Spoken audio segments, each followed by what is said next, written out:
Welcome back, Rhetoric Warriors podcast. This is the Rhetoric Files version where we interview rhetoricians, typically David Payne. Although I've got a second one I did with John Llewellyn, so maybe we'll start filling out the roster.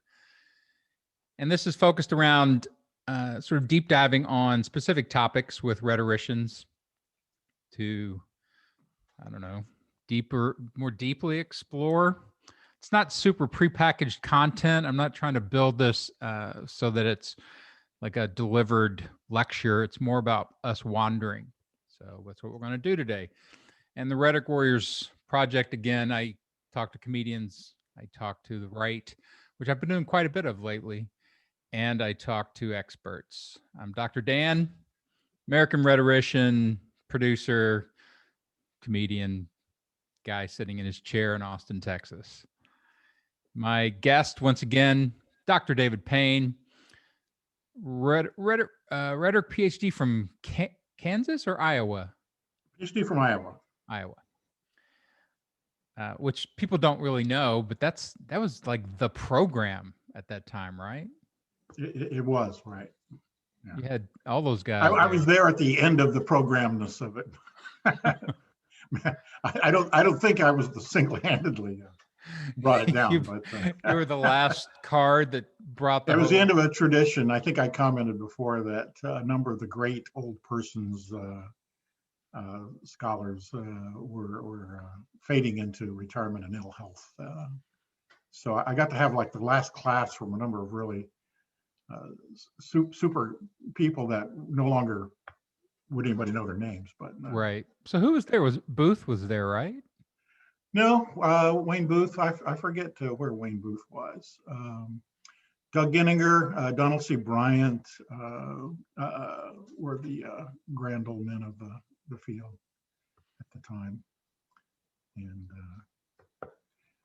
so I got to do a short course with Carol Arnold, another one of those names out of the kind of the, they had all actually come from Iowa pretty much, although their degrees weren't, but many of the faculty had been because it was sort of a second generation and somewhat inbred in that regard, but certainly you were instructed in the company line.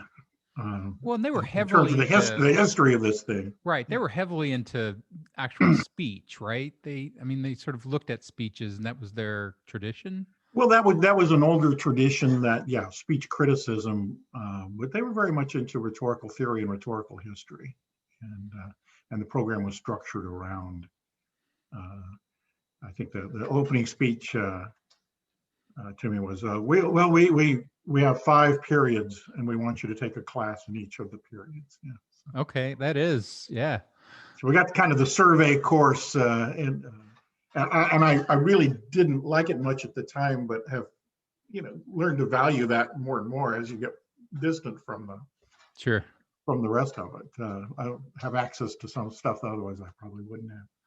Well, in some ways, I think that's a good approach to education. Like everybody wants to start with the foundations first, but those are the boring things. Like, and let people wander into the more exotic, the fantastical stuff to look at, and then go, oh, I need stuff. And then they want to go back into the foundations because there's so much there.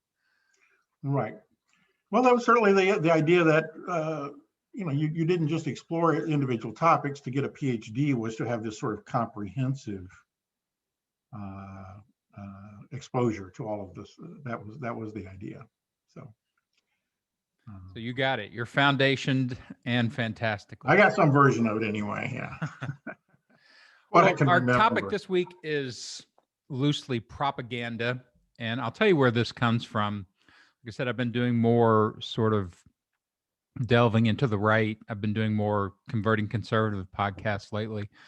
And there's a guy that I talked to 3 different times, Dan from Seattle, really great guy, really, sharp in what he does, but he's become Borg, he's gotten absorbed.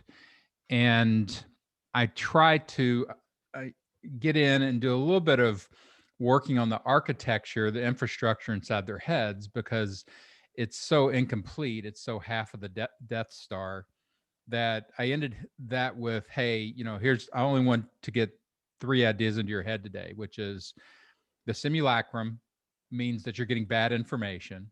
You're a smart guy, which means you rely too much on your own brain to defend itself. And you are potentially wrong on the back end. I said, It's an interesting.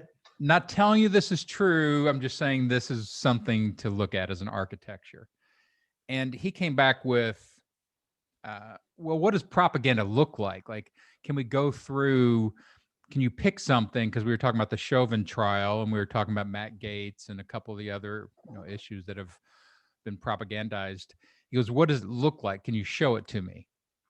And so I'm like, propaganda is slippery, but yeah, I can do that with you. I can show you what I consider to be one of the major chapters in the unethical playbook and try to illuminate it to the point where you can see it. Because most people don't get enough training, enough background architecture and linguistic infrastructure to even be able to see it. And so that's where I started with, like, if you look, this is kind of propaganda 2.0. So the digital sphere has upped the production game, allowed propagandists to come, to move away from that kind of Hitler, big authoritarian, blocky kind of tradition and meld with the pop culture and all the things that are normalized in the aesthetic now. With the caveat there, we do have Trump rallies and we do have lots of films, the Morning in America kind of. Yeah.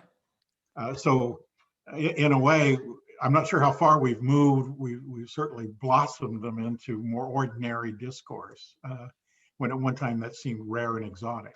So. Yeah, and I think when he did that, when Trump would come up and the journalists would struggle for a way of explaining it and saying, it's like a dear leader, and they would refer back to Mao and China, and nobody knows what that means anymore. I saw a thing about the Yangtze River. I don't know how to say it, and I had to look it up, and it was, I don't know if you remember all that stuff from communist propaganda, but him swimming shirtless.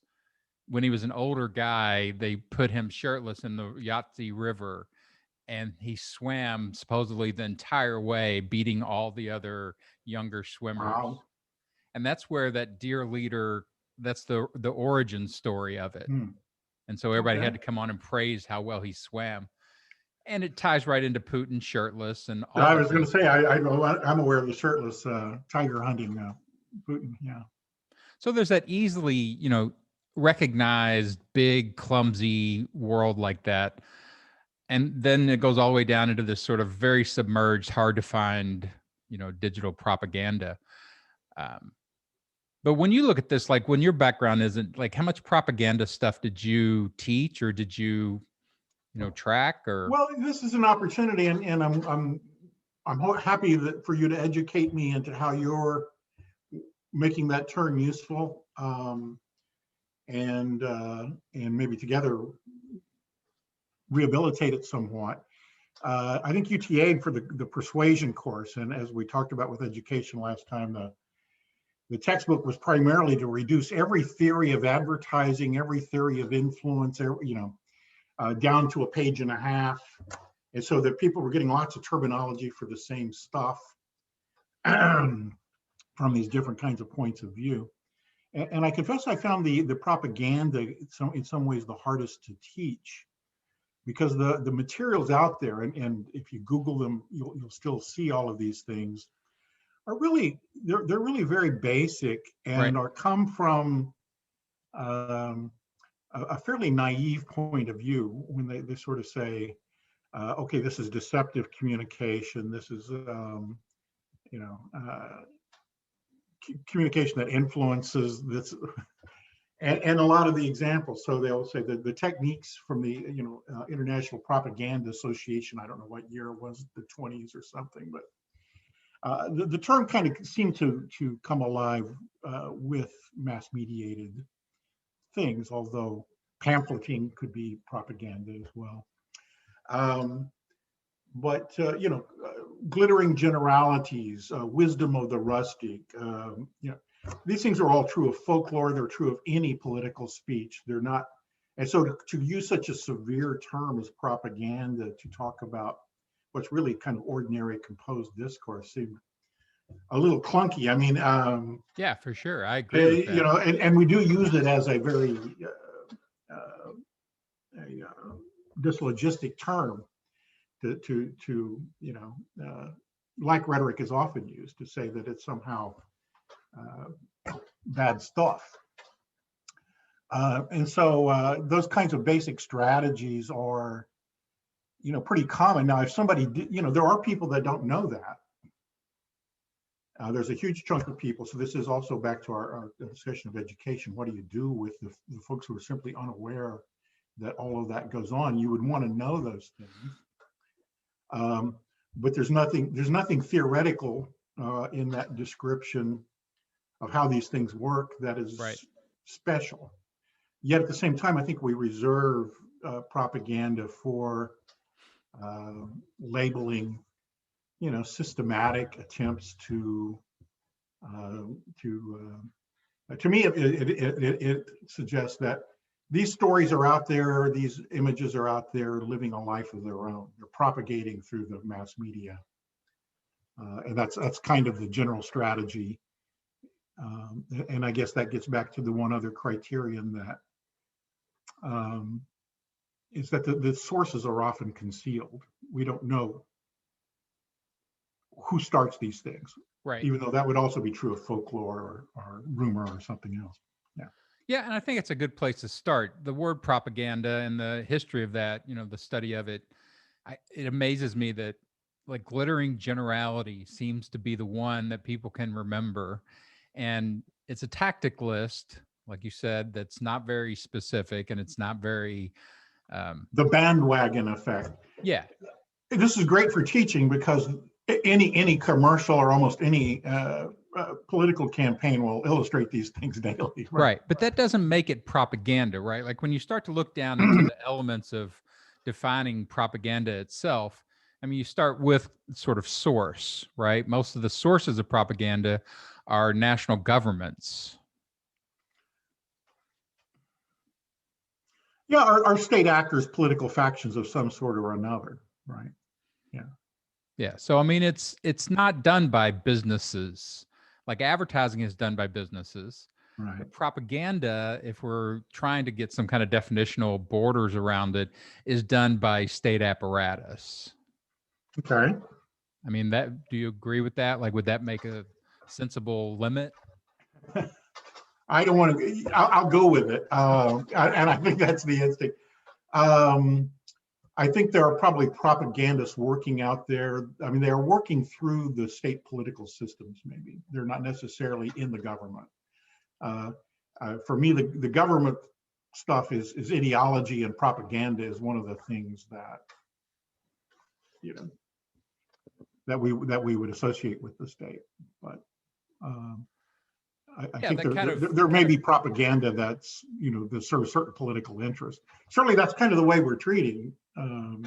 If you're on one side of a faction or another side, well, I get this the other side of propaganda. When I talk to the right, this is one of the again sort of mega lessons that I repeat and over again to try to get into their heads: the idea of false equivalencies.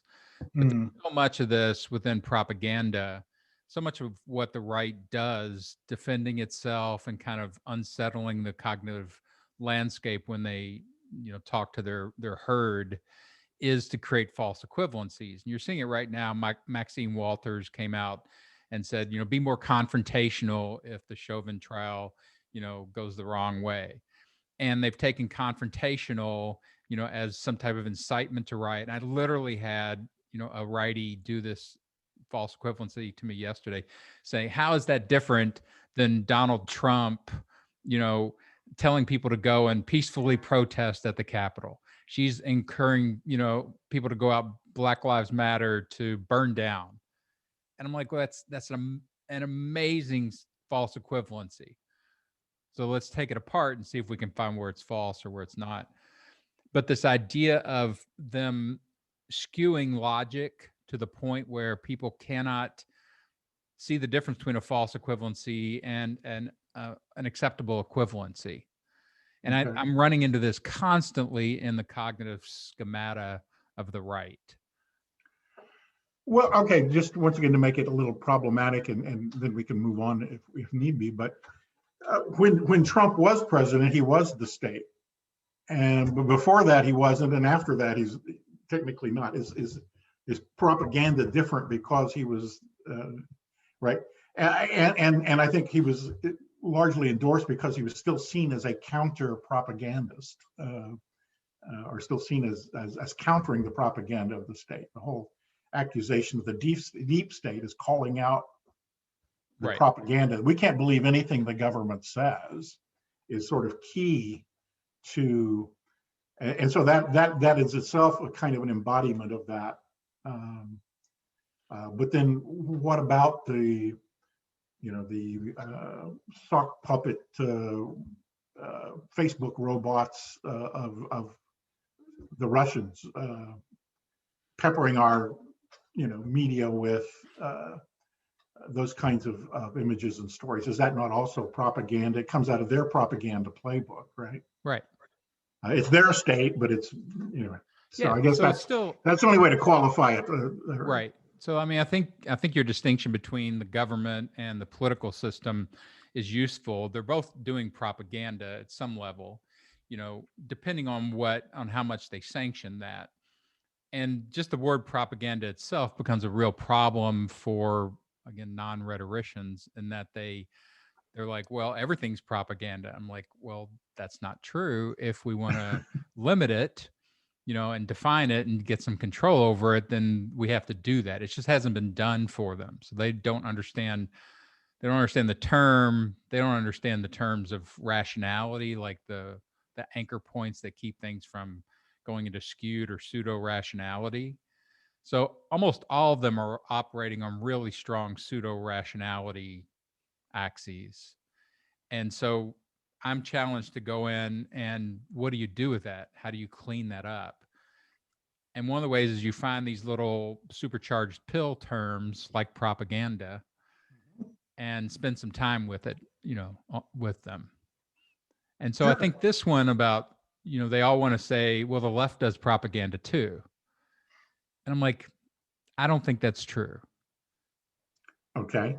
And I tell them why, that it's, if you define propaganda as at its nature, not going for truth, but literally trying to build anti-truth. I think the left has hitched its wagon to a humanistic, intellectualized version of the world that values truth. Now, whether they get there or not is a wholly different story, but they've hitched their wagon to it, whereas the right has hitched their wagon to anti-truth. So its nature is propaganda in that construction. The moral purpose behind it.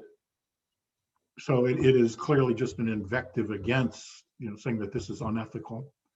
I'm reminded of the old argument about sophistry. Well, the sophist and the ethical persuader use the same techniques. It's a matter of their moral purpose. I think that's Aristotle's line. We can't distinguish there this way. So it's a matter of their moral purpose and the truth content of the right. Right. The technique can do either. So remember in our very first talk, where I used the example of them changing the imagery on the land management from a pile of coal in the Trump administration to a pastoral flowing river.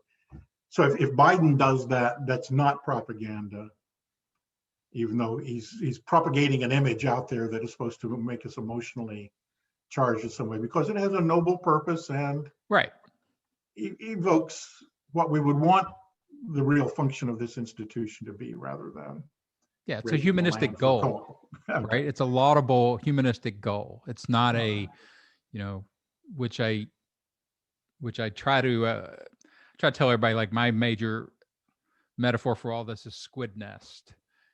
That trying to detangle people's rhetoric these days, what they've absorbed, and get back to some of the principles of like clarity and truth and singularity that allow you to do discussions and make decisions. It's really hard because almost, especially on the right, they've tangled so much of their beliefs that detangling it is just arduous. I mean, picking one little thing, that's why the guy, from Dan from Seattle literally say, can you give me one thing to work through? Because I was blowing his head apart with taking too many things that he believed and, putting him through some type of rhetorical wood chipper. Well, it does become problematic when, you make it, you sort of fly against the partisan conflict that way. Indulge me for a second. Thinking that we were going to talk today, Stephen Colbert made a joke last night. Okay, and you're the comic, so I'll throw this one to you. However, it's going to be a good joke. He basically only does good jokes. He's a good writer. Well, so this was about Obama apparently hosting a special where he had, at least in the clip that Colbert showed, prominent Black people saying we need to take the vaccine, and it was targeting communities of color that might be resistant for whatever historical purposes, right? That's well, talked about these days. That they don't trust the government in general. They don't trust the white dominated society in general, and the Tuskegee experience and all of that. So it was an attempt to kind of overcome it for those specific populations. Anyway, and Colbert says, the special might be Hey, David, missing. don't turn your face too far from the mic. I was trying to read it accurately. Okay, yeah. Yes. That it might be missing the right groups because they had surveyed white Christian evangelists and Republicans, and 30% of each group were saying that they would not get the vaccine. And his joke was saying, I guess the message that the vaccine is safe and effective is harder to assimilate than the idea that Hugo Chavez and a cabal of pedophile celebrities have stolen the election from the least popular president in history in a plot that can only be understood by a man clutching his own pillow. Yeah, great joke. But it gets at if you don't believe what the government says because the government's saying it, right? Yeah. Yet you have these far-fetched, I guess, to compound that. I've been watching the HBO special on QAnon, which I haven't gotten all the way through it yet. But once again, you're talking about the entanglements of these disbeliefs that are circulating in and through these media, comprising, something like an ideology. With actors who are doing sort of intentional, what we might call propagandizing. Right. So, anyway, that schism between, if you just teach people to suspect the government, as we've explored before, you wind up in this kind of cynicism where these alternative sources of truth are not held suspect in the same way. In fact, they achieve credibility. My one Trump confidant argued at some length that, well, Joe Biden's not authentic. He's manufactured here out of the system and the state. Whereas Marjorie Taylor Greene, when everybody was saying, God, she's nuts because she believes Jewish lasers caused these fires, they're saying, but that's authentic. And therefore there's a truth quality to it. So anyway, it's back to the source problem here. Yeah. And when people see artifice, they see construction on the messaging. That's probably part of the problem of rhetoric.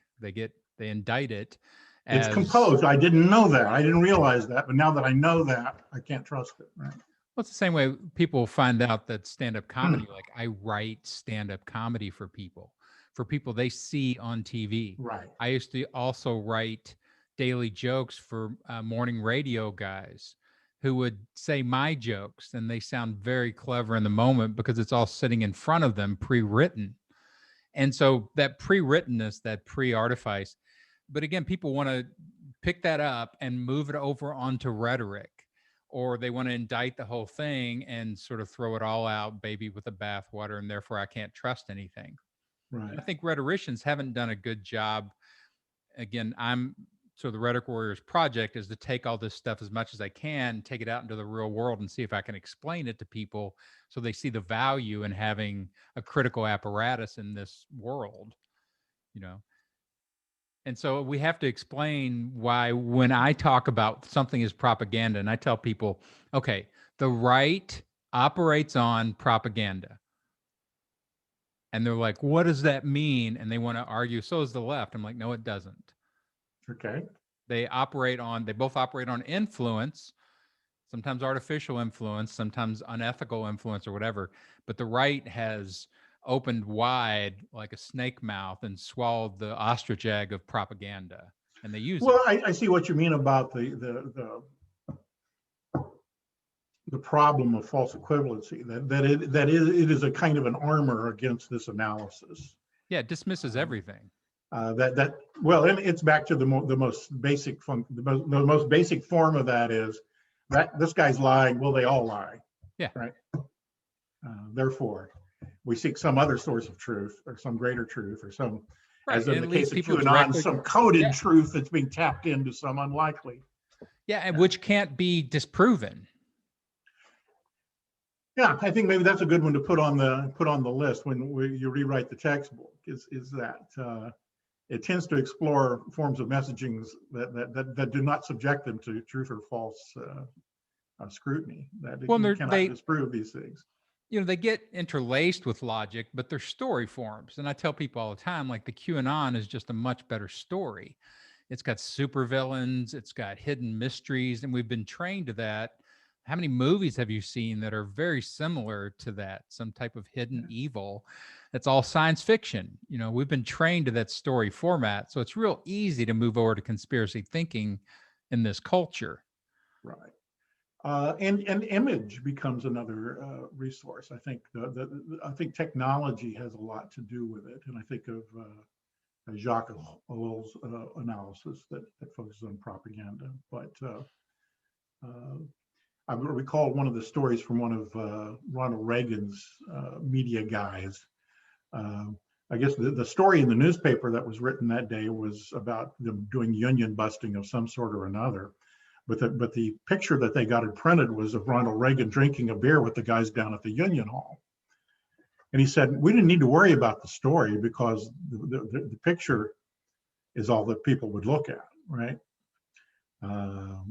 That here he is, the old uncle with the boys, the working class hero.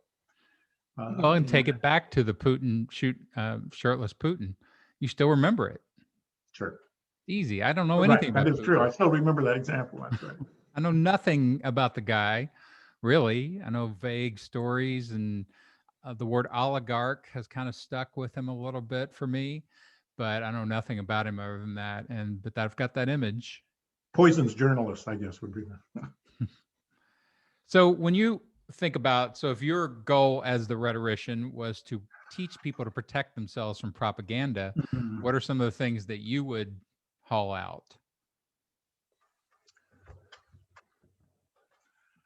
Well, I was hoping to ask you that because you're writing the textbook, sort of reinvigorating the word for me. Like I said, I always had trouble for my own biases, I guess. But I do think the things that we've identified that things that you don't know the source of. So scrutinizing sources, I think, would be pretty elementary. That there are stories, there are images, there are rumors, there are things circulating out there. And I think that the naive consumer believes because it is circulating out there that it has greater truth. And where they hear it at the water cooler, they hear it from the cousin, and in that it shares a resemblance to urban folklore. And I always would teach also a unit on urban folklore because it has that same kind of characteristics, the fact that it's told to somebody in an non-institutional channel. Right. And so I think one of the strategies of propaganda is to access those channels, which we're seeing, writ complex in the kind of the Facebook technologies, of where we can echo that same message over and over again thousands of times with computers, and make it seem as though it is part of the environment.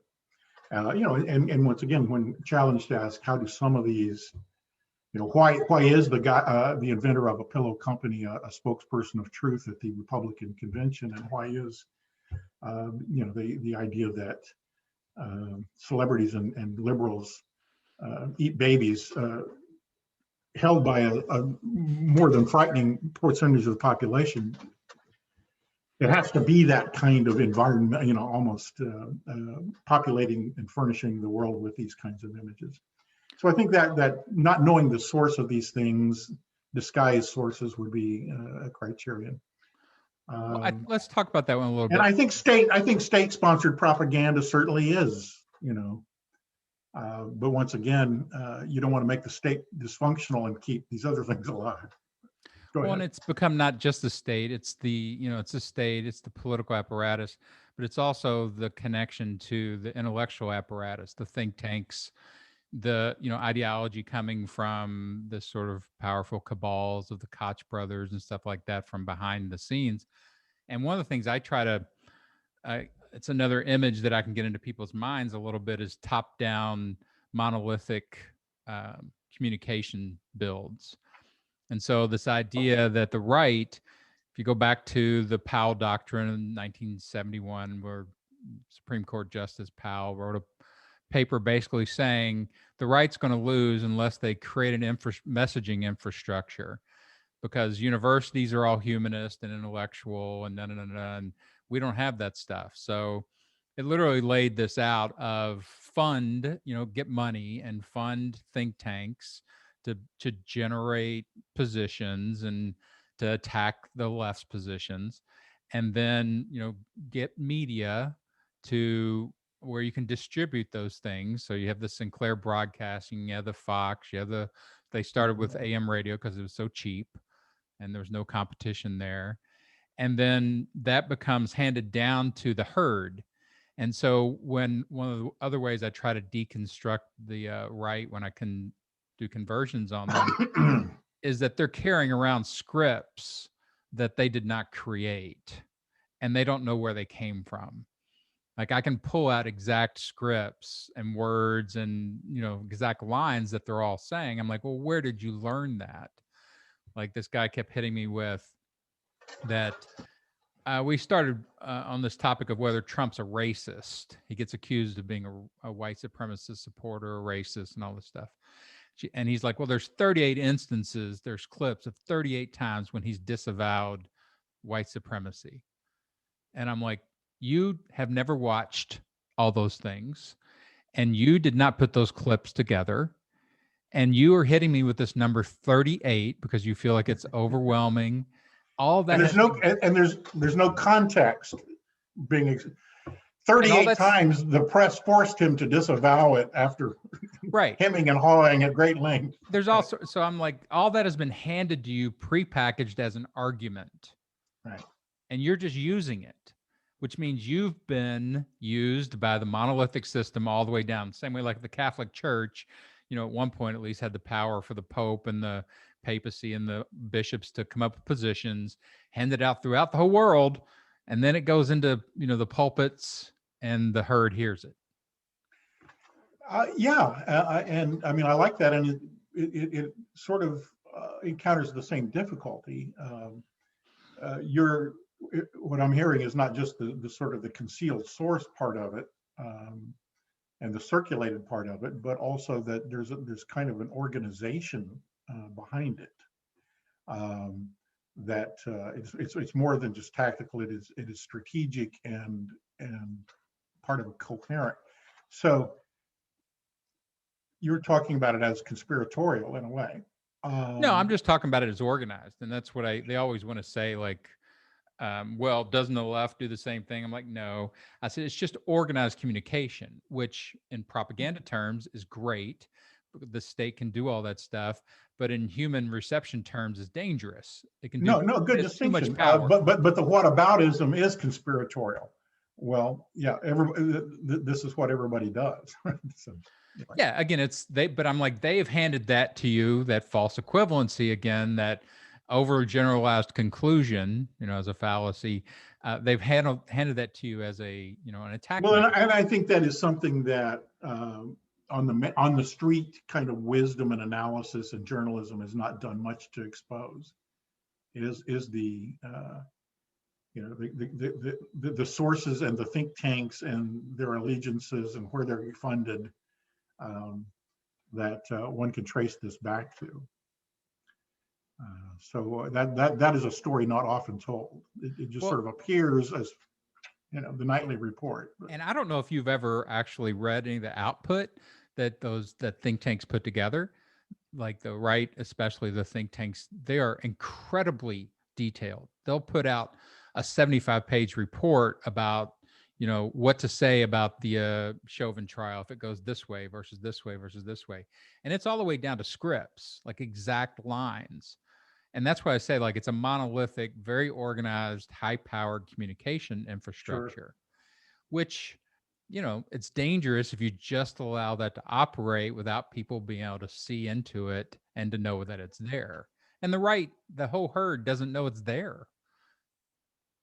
Yeah, an example I think that we've only heard little rumblings about is the massive organization behind that has operated for 20 years at least, behind getting conservative Supreme Court justices. Yeah. Right.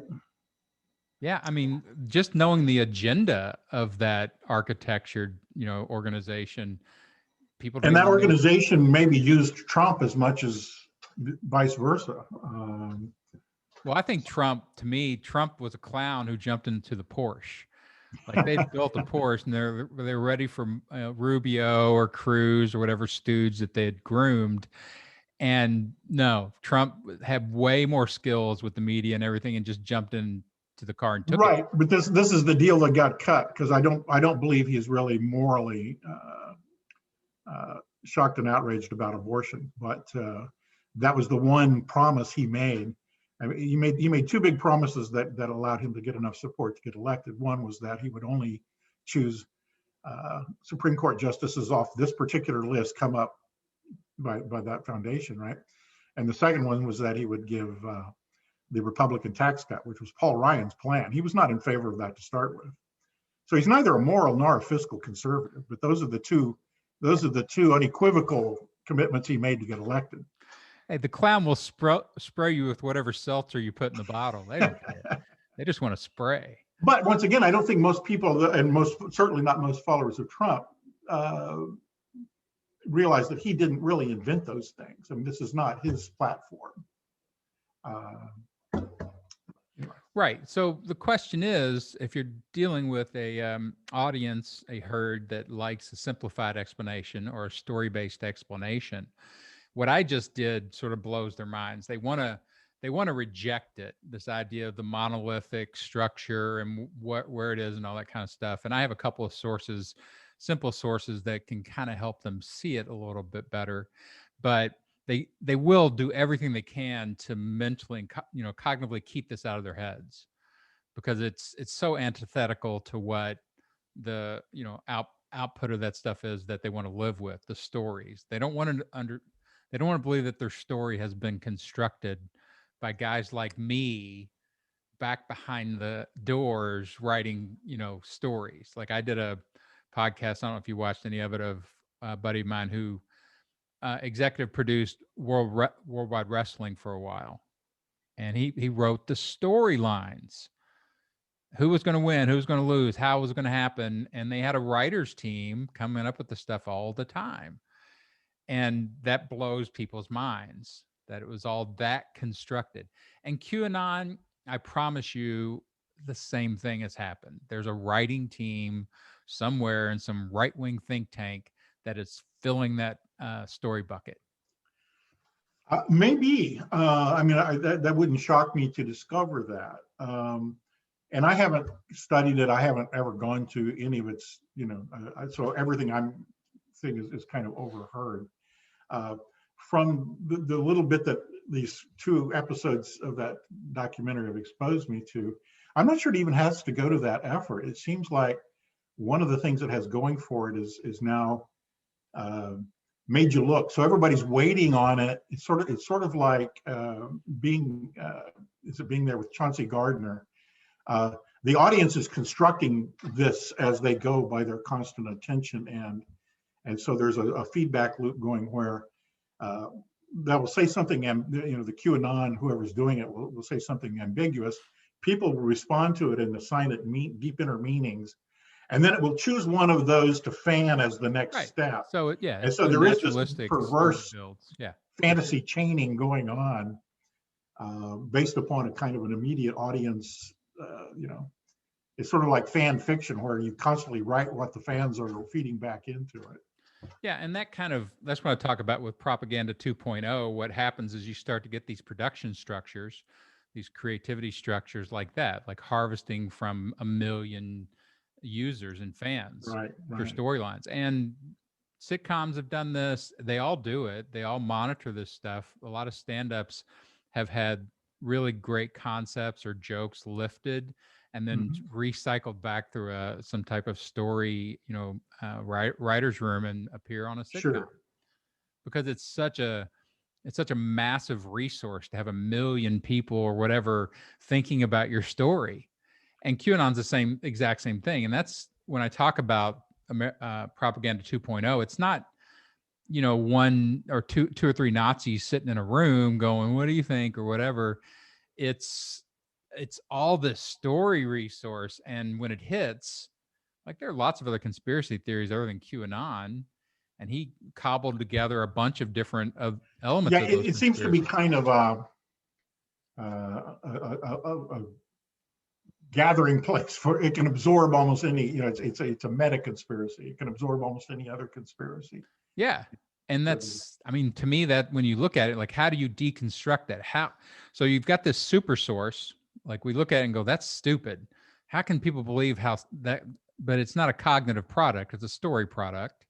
And so if you're going to attack it as propaganda and delegitimize it and depower it, you've got to approach it from that perspective. And I find a lot of rhetoricians and cognitivists and liberals, they approach things from the cognitive always. And it's like, you're not even speaking the language that these people have absorbed. Right. Well, what I would speculate or submit that part of that, once again, if part of that is a residual of sort of the journalistic and the rhetorical skepticism about all messaging.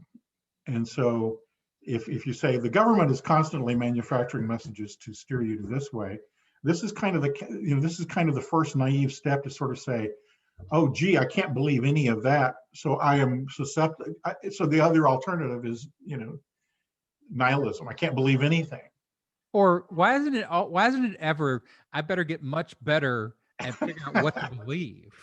Well, but that's just it. This is the easy take home kit for getting better.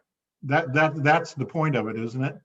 This is the do it yourself at home version of putting together the truth. And I think that the from traditional rhetorical thinking or analysis, the psychology of that is because they're participating in it, because they think they're doing it themselves, that truth is more effective. Right. They think that they uncovered this through their own research. They think that watching the QAnon space, and another point made is that people aren't really watching the QAnon space. They're watching the secondary harvesters that are using that. So very few people go to the original posting site, which is something called 8chan, because it is so full. It's unmonitored completely. It's full of pornography. It's full of every hideous thing in the world. To where even the guy that started it won't deal with it because it's completely. And how it wound up there was exactly that. Reddit had banned QAnon, and 4chan had. So it was invented for that purpose, to be completely unrestricted posting. So there's this other group of sites that go harvest the QAnon messaging. Other people don't really see it in its original. So it always comes to you, with a point of view, with a digest, with an instruction kit for interpretation. Well, it gets moved into consumption messaging, which is what it has to do, like these days. Like, but once again, it takes advantage of a whole different set of technological relationships than sitting at home watching TV messages. If you think about the evolution from propaganda as, here, drop a bunch of handbills on the street or post them on, telephone poles. Did you know all the way to radio and TV? Did you know that one of the first things that the Nazis did with propaganda was they handed out radios to everybody, free radios? Yeah, yeah. Same thing. And of It's course, like, America did the same thing, didn't we, with Radio Free Europe? We would, because we had to have, people had to have that to get them. That was yeah, part of what, that yeah. was sort of the counter move, I think, wasn't it? Yeah, but that was the iPhone of its time, right? It was handheld. You could get the stuff from it right there, and it's like, Right. yeah, we don't need these pamphlets anymore that nobody wants to read. Now they can just, you know. Sorry, go ahead. No, that's. I'm just saying that I think that sort of technological opportunism of propaganda is kind of part of what keeps it hidden from people, right? They think they found an alternative source, and then people can use that. Well, one of the other moves that I find myself needing to make a lot of times when I do the conversions is to get people to question their own ethos. You know, they've built up this individualism, the power of the individual, you know, which you get fed a lot from the right and libertarians, and it's a basic plank in American society, right? So they've built that up to the point where, and this was my point with Dan from Seattle, I is that was you're a thinking that, smart yes. guy. You know, I've been talking to smart people. They're engineers, they're doctors, these accountants. These are people who are successful in cognitive industries, but they're feeding in bad matter through their cognitive apparatus and getting bad output. So I have to get them to question whether they can take their cognitive training into this kind of environment, this slippery, super produced digital environment, and do any good work.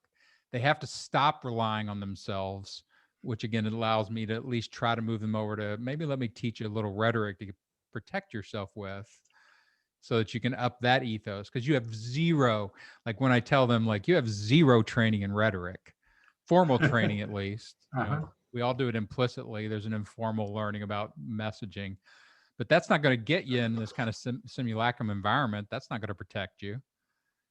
You know, it's so hard to parse a lot of that stuff.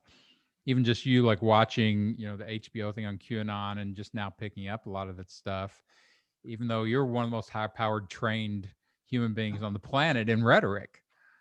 Right. You know? Well, it's just been rumored and dismissed, but not really. Of course, one doesn't necessarily want to go down that rabbit hole too quickly, especially in what you know about it. But I'm going to finish the series, and I recommend people do, because once you see the sources, I think you get a whole different picture of this. The people who are actually involved, at least in the technical productions of this, and and that's as far as I've gotten with it. Well, I thought, as you were talking too about your three curricula with Dan, and it occurred to me to reverse the order of those.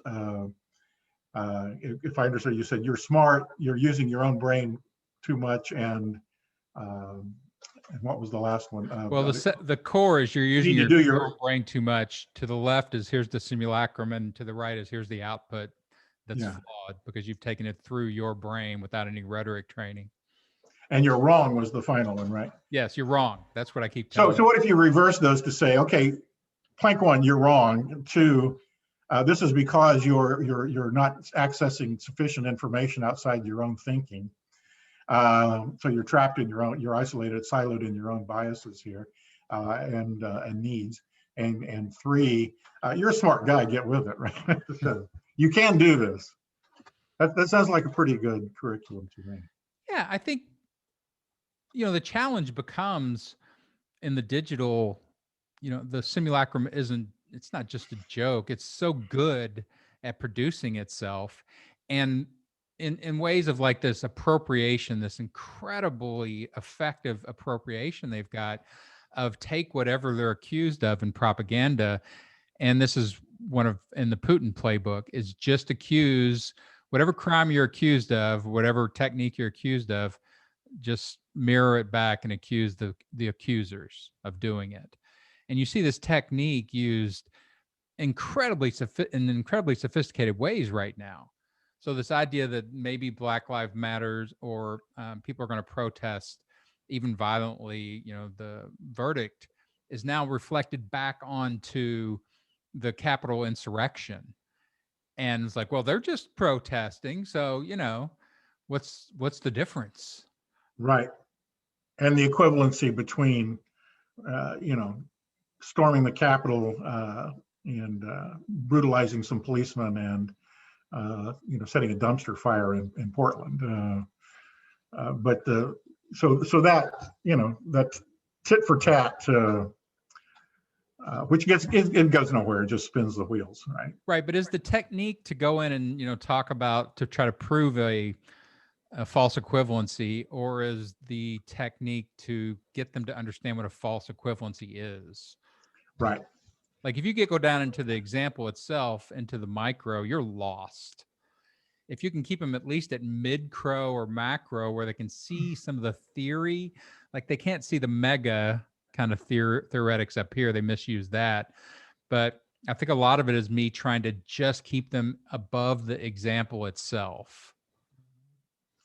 Well, I should step back for a minute, and I'm committing the lawyer's fallacy of asking the question you don't know the answer to. But what pops into my head as you're talking is, I recall Alan Greenspan at the end of the stock market crash or whatever, and but his line was something like, people asked him what the number one thing that influenced the stock market was, and his answer was fear.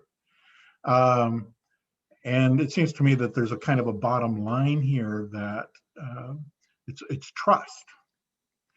And so the void that you're running up against here, when you want them to get to that next level of consciousness of not just, you're right, if you just counter example, oh, that's not the same as this, being even in that sumo wrestling match is a defeat. Yes. Even if you push him off the mat, it doesn't matter. Makes no difference. If you go into the mosh pit, you're still fighting the wrong battle. Yeah. And so to come up to a level of consciousness to realize that's not really where the conflict is. This is not about this, bit of data or this bit of data. This is about moral purpose. This is about what's healthy. This is about what's likely to be true, and what's functional to be true. Then you've got to get them to trust that. And there's no doubt that as the slide downward into that arena has been mistrust. And the way back is equally fraught. If going up to the election and occasionally listening to, the false equivalencies, that the vehemence with which some people would say, oh, you want dictator, Joe Biden's going to be the dictator. He's going to, and you wonder, where did you get that, that truth? Right. It's not easy to destabilize that.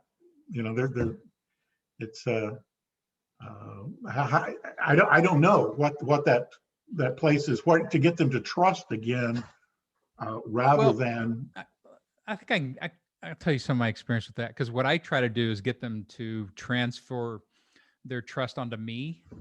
It's kind of like a psychotherapist. As a good shrink. Yeah, right. It's doing some transference. I'm like, and they want to transfer their mistrust to me because I have some expertise. I seem, liberal to them. I'm clearly not an adherent to. And grounded. You have that ethos. You do. Right. And so I purposefully work on my ethos a lot in these sessions and when I do this stuff, because I'm like, I tell them directly, I'm like, they'll be like, well, how do I make these decisions about what's true or not? I'm like, well, just listen to me. Like, I will tell you, and you can trust me. I said, or, I set my agenda differently. And this is, all this is true. I'm not doing this as deception to try to hide my goals or my techniques or anything else. So I'm like, well, I'm trying to get the world to use ethical techniques over unethical techniques. I don't care about defining those perfectly right now. I care about you talking well. And I worry when you have extracted political positions and life beliefs from a skewed environment that you're probably not qualified to deal with. So I worry about you. And I'm trying to look and say, how can a smart person, good person too, because I know, Dan from Seattle is a really good person and he does great work for people. He's in the medical field and he cares about doing it well and not exploiting people. It's the core of who he is. But then you're voting for Trump. Now, to me, that's a scary environment where the good people are voting for the bad people. And that worries me. And so I go in and I'm like, I'm going to give you some techniques to try to take you out of that loop. And so I do transference for sure. And I guess if one tries to write that as a larger strategy, I don't know what kind of audiences you have access to, but the thing that I hear is you're talking to them in a non-condescending way, which is a special gift that most of the liberal have done neither. They neither talk to the other group or in a non-condescending way. And I think that's been the biggest barrier from at least that side of the fence. It's not. There is an equivalency there that probably isn't false, that both sides are to blame for this, but at least on the liberal side, the smug, dismissive, and ignoring the kinds of psychological needs and where do I get my truths and why? Right. Why do I rely on them? What is the and I think basic rhetoric can get you there. That what is the rhetorical vision in this community of the conservative community? How do they regard? Why are they mistrusting? Because I think for the Dans, probably it is. Even if you get them fully aware of all the lying, all the if you're just saying that's not true, you're missing that there is this other truth that's being spoken here that is, which I don't think should be trusted, but the real mystery here is why is it? But it doesn't. They don't have the medium. They don't have the transfer to trust the politicians on the other side, and all of the analysis and tools can start working corrosively against achieving that. Right. So it seems to me to bottle what you've got and dispense it gets back to some pretty basic things that time has to be spent, and part of the problem here is these sort of insurmountable obstacles, right? Irreconcilable differences that continue to seem to deepen where communication can't be. We just get along better if we don't talk to each other. Pretty soon we're going to get along better if we don't live next door to each other, right? Right. Well, and it's one of the reasons why I try, as I've sort of oscillated through this and try to find useful things from rhetoric that can help in this environment. That's why one of the sub-programs here is Convert One Conservative. Because if you think of taking on the herd and doing Right. massive repetitions of this kind of work, you're not going to do it. If you focus on one person and really learn them and like the basics of rhetoric, audience analysis, well, what got them here psychologically? What sources have they been listening to? How do I interrupt those sources or add to the sources? And again, all the rhetorical tools, like you said, the basic rhetorical tools will do a lot for people. It's just nobody has been given those in a nice coherent kit of, hey, try this.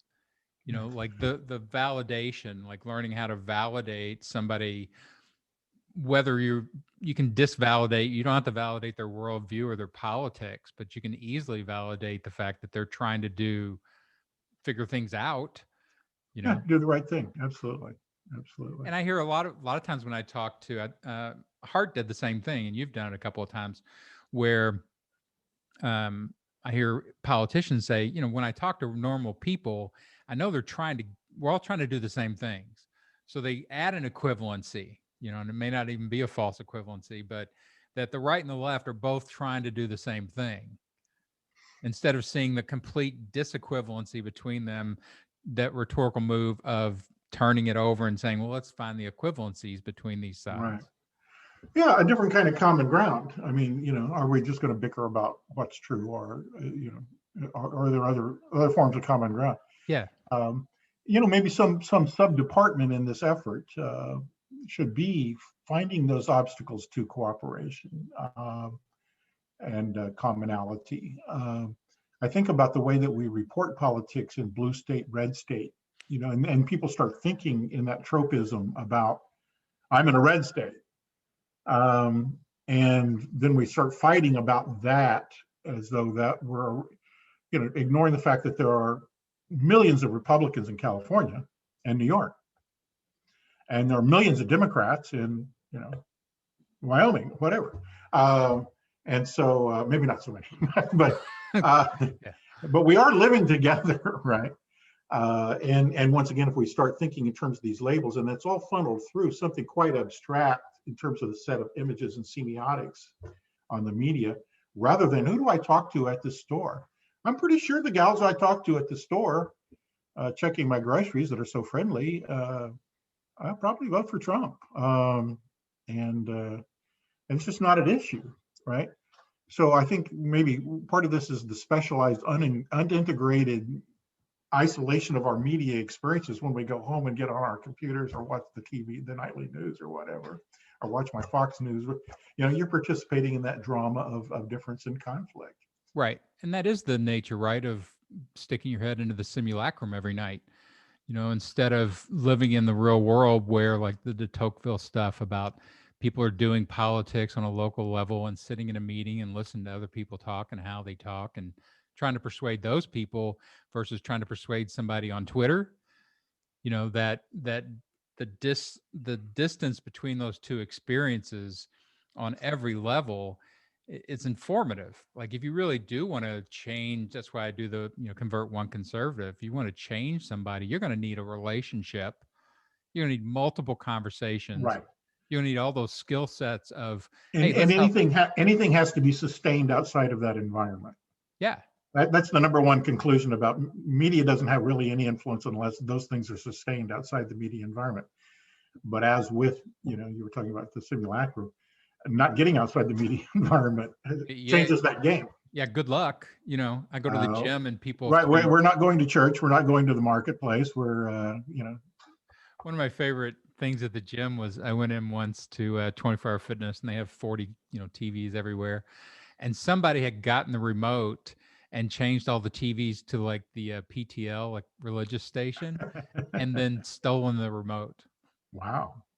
I'm like, I don't know that, that's a good Christian, except for, the stealing, I guess. Tactical sabotage there. Yeah. And they do it all the time. They always change, to Fox News when they come in and they leave it there. And it's always odd to me in Austin when I'm working out and see Fox News in front of my face. I'm like, hey, Austin, come on. That should not be even here available in Austin.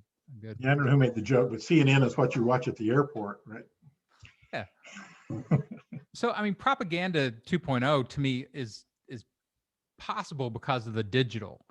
Like, if it was coming to us through printed leaflets and maybe even the radio still and all that, then we can protect ourselves from it.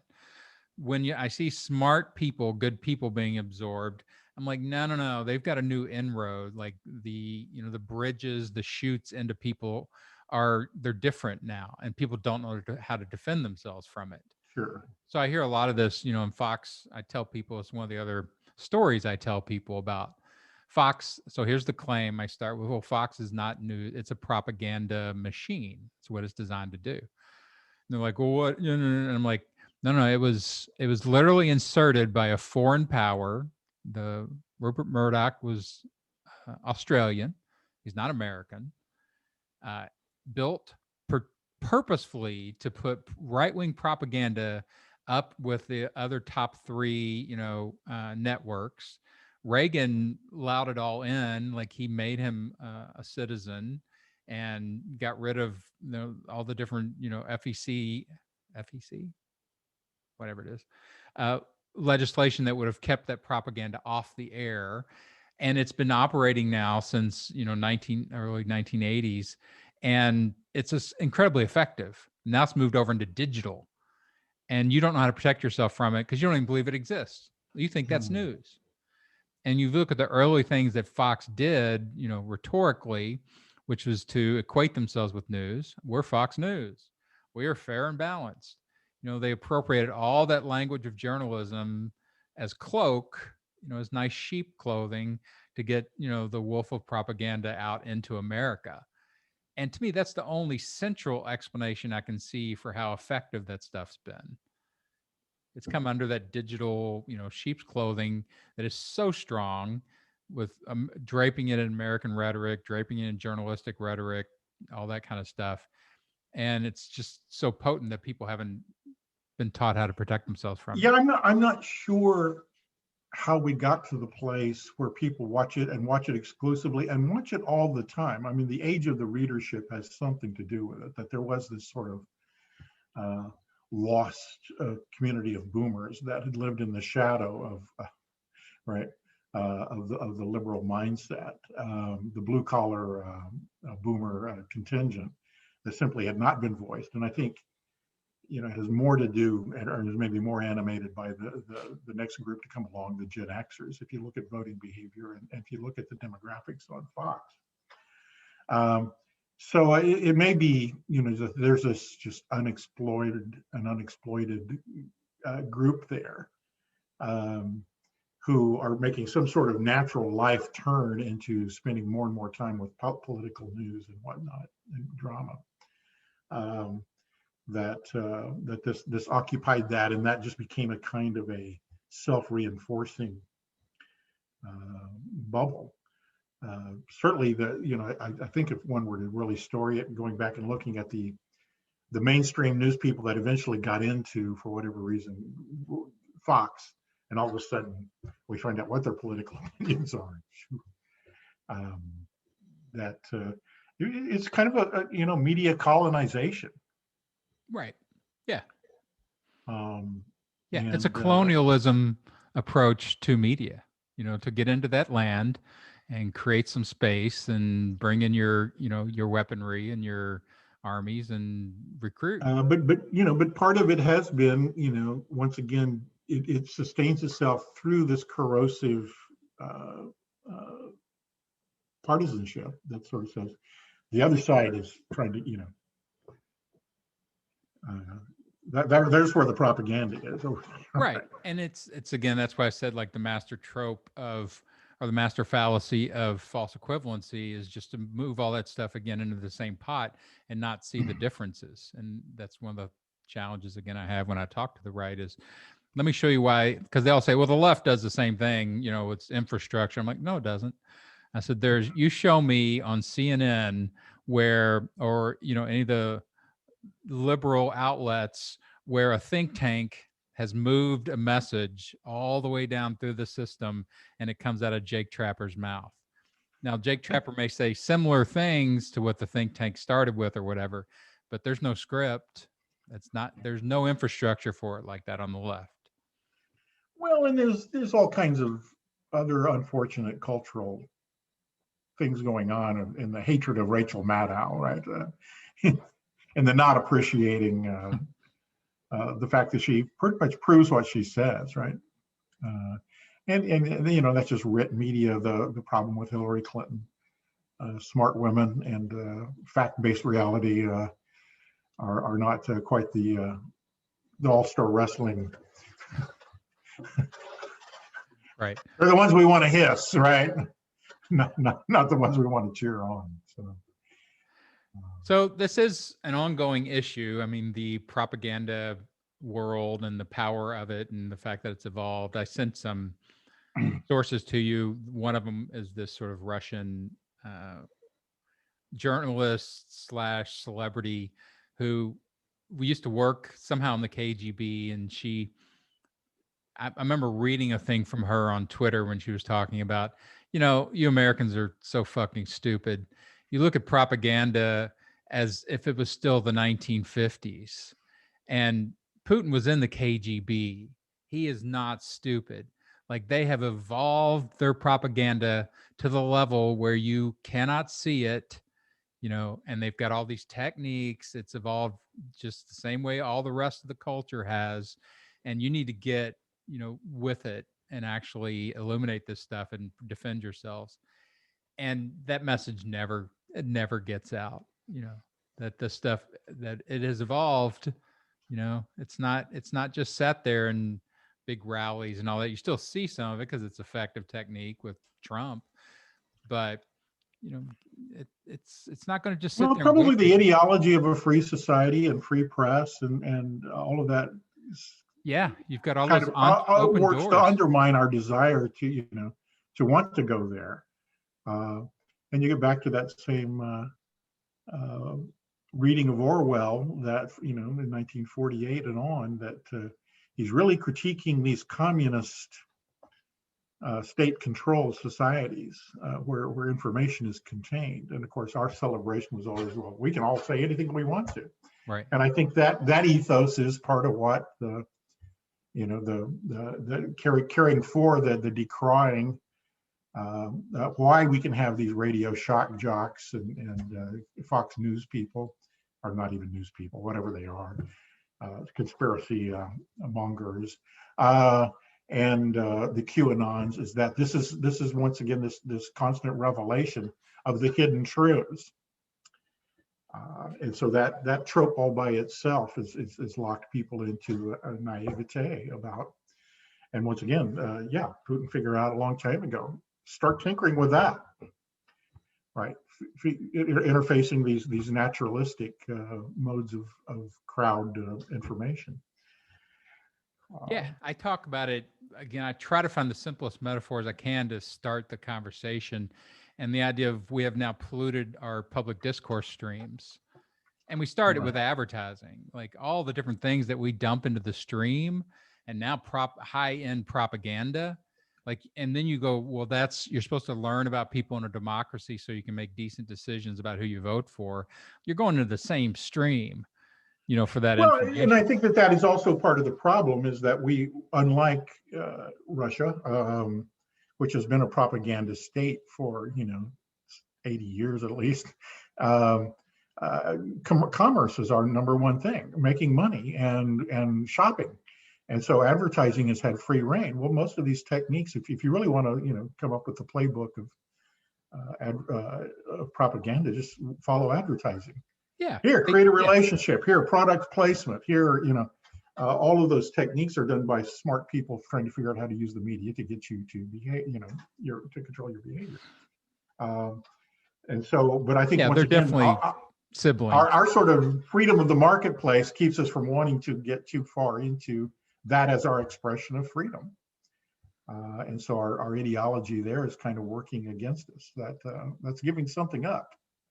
Right. And, when you look at even what we're doing here, fairly high-end intellectualism or academics in a public format that we can now put into the public discourse stream. Like this is not in the public discourse stream. It's in the side, maybe little side tributaries and things like that, but it never gets what advertising gets. Like how many Geico commercials have you seen in your life versus how many rhetorician trainings have you accessed in your life? And my whole thing is like, if we want to continue a democracy and we want to be able to use the public discourse stream, then we'll never depollute it, but at least see the pollutions and be able to distinguish between what is probably pollution and what's trustable.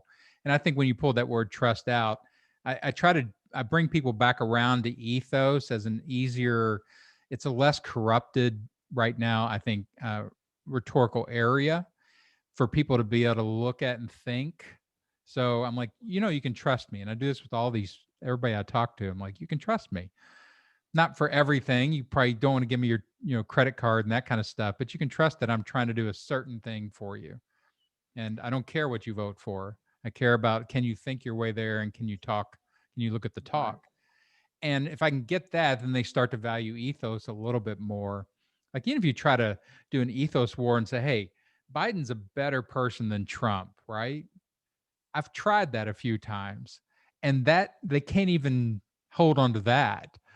But they can hold on to Dan. You think that would be easy, that he's just universally known as a decent person. Right. And has so many testimonials from Republicans that he's just a decent person. Yeah, he goes to church every week, has grandkids. But once again, I think, the Trumpian counter man there is ick. I was really enjoying having my indecency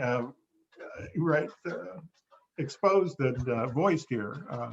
Yeah. So once again, the recoil against political correctness and all of those moralisms is part of the funny. Yeah. We want the bad boy. We want a certain group does.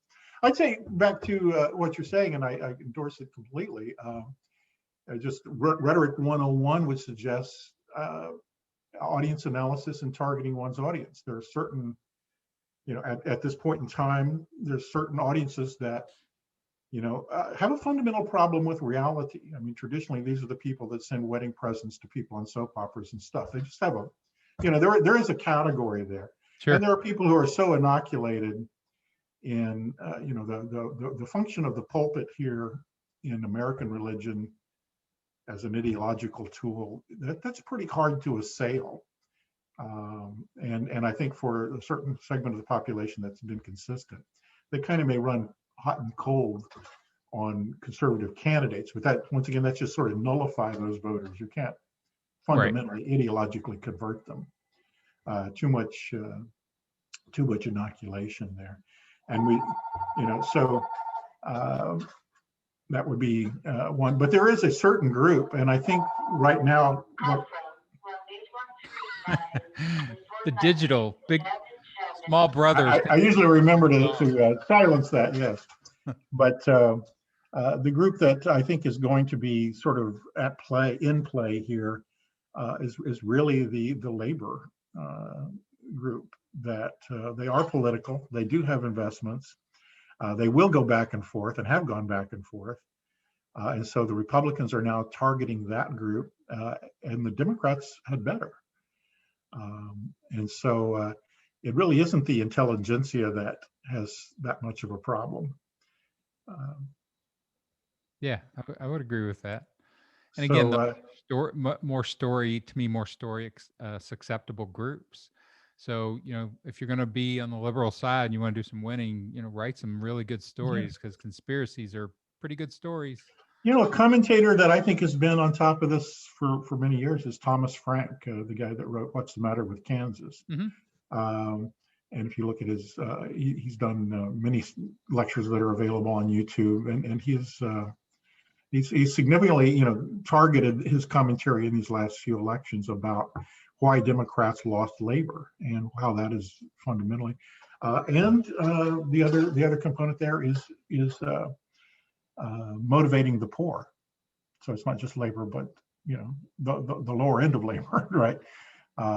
Getting them to the polls, feeling that they have something at stake. And I think we saw more of that, although it may not be couched in race issues. We saw more of that in this last election.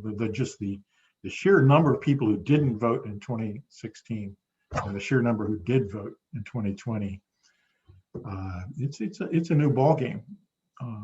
So I think there are opportunities here. Well, cool. We're deep. We're over an hour again, as per usual, because rhetoric needs so much. Needs that extra 15 minutes, huh? It always, I don't know. To me, like I like learning in less structured ways. I like I said at the beginning, to ramble through things and. Well, I like not watching the clock, but Yeah. But yeah, super fun. I think the useful stuff here, the very useful stuff, like the idea of trust and, using that to break through some of this and understanding, the power of even just basic rhetorical training would do a lot, I think, to help people protect themselves from this. I think those are both really. Well, you've got a good project, Dan. Really useful. Well, thanks. Thanks for being a part of it. I look forward to this every time. It's always. Thank you very much. So, well, that's us once again. That's been the Rhetoric Files, Rhetorician Interviews on the Rhetoric Warriors podcast. Thanks again to David Payne for talking about propaganda. And get out there and persuade some people. They need it. We'll see you next time.